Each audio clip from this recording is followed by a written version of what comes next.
વલસાડ જિલ્લામાં મેઘરાજાની પધરામણીની સાથે લોકોની સમસ્યાઓ અનહદ વધી ગઈ છે અને તેની પાછળનું કારણ છે જર્જરિત બ્રિજ અને ખરાબ રસ્તાઓ।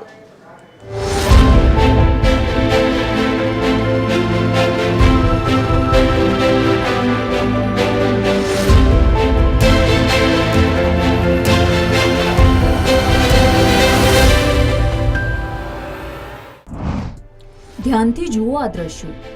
આ છે કપરાડાના નાના પોંઢા અને ધરમપુર વચ્ચે આવેલો નદીનો પુલ।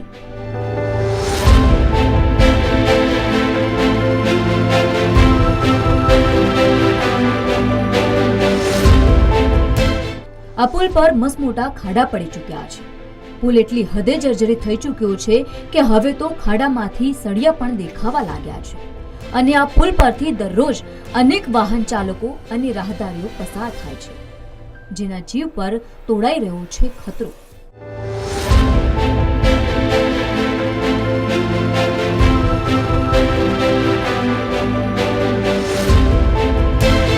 હજુ તો ઉનાળામાં જ પુલનું રિપેરિંગ કરવામાં આવ્યું હતું, પરંતુ પહેલા વરસાદે જ પુલ ધોવાઈ ગયો કે યા કહો કે ભ્રષ્ટાચારની પોલ ખુલી ગઈ।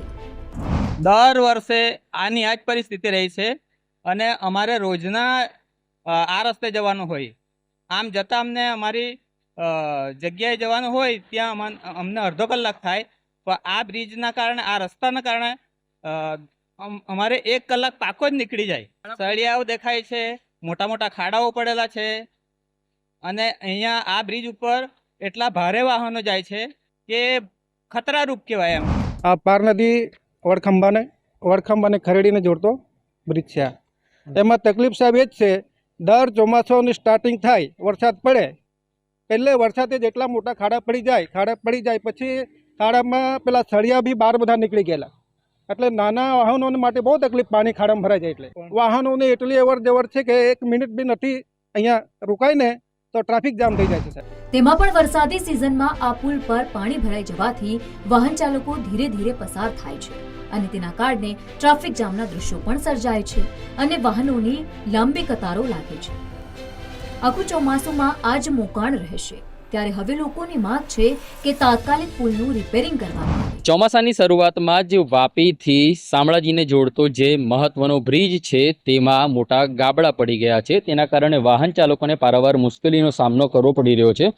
મહત્વનું છે કે વાપીથી શામળાજી તરફ જતા વડખંભા નજીક જે પાર નદી ઉપર આવેલો જે બ્રિજ છે, આ બ્રિજ પર મોટા ખાડા પડે છે, સાથે જ આ જે સળિયા છે તે પર સળિયા પણ દેખાઈ રહ્યા છે। મહત્વનું છે કે મોટી સંખ્યામાં વાહનોની આ બ્રિજ ઉપર અવરજવર રહેતી હોય છે, તેવા સમયે આ બ્રિજ ઉપર પડેલા ખાડા લોકો માટે જોખમી સાબિત થઈ રહ્યા છે। આપણી સાથે સ્થાનિકો જોડાયા છે, આપણે તેમની સાથે સીધી વાત કરીશું। આપનું નામ? દિવ્યેશ પટેલ। દિવેશભાઈ, આ બ્રિજ કેટલો મહત્વનો છે અને શું મુશ્કેલી પડી રહી છે? આ બ્રિજ એટલો મહત્વનો છે જે કપરાડા, ધરમપુર, વાપી અને તમામ આ જે 5 તાલુકા છે, જે 5 તાલુકાને જોડતા બ્રિજ છે, આ બ્રિજ એટલો ઇમ્પોર્ટન્ટ છે કે આ બ્રિજ પર આખો દિવસ કમસે કમ 2000 કે 1500 જેટલા વાહનો અવર જવર કરે છે અને આ બ્રિજ ખાસ કરીને તમામ આ 5 તાલુકાની જીવાદોરી તરીકે પુલ એને માનવામાં આવે છે। તો સૌથી મહત્વનું કહી શકાય કે જિલ્લાના જે ચૂંટાયેલા જનપ્રતિનિધિઓ છે, સાથે જે સરકારી જે અધિકારીઓ છે, તે પણ આ જ બ્રિજ પરથી પસાર થતા હોય છે, ત્યારે તેઓને આ ખાડાઓ કેમ નથી દેખાતા તેવા પણ અનેક સવાલો ઊભા થઈ રહ્યા છે। ત્યારે સ્થાનિક લોકોની માંગ છે કે તાત્કાલિક આ બ્રિજનું સમારકામ થાય અને લોકોની સમસ્યા દૂર થાય। રિતેશ પટેલ, TV13 ગુજરાતી, ધરમપુર, વલસાડ।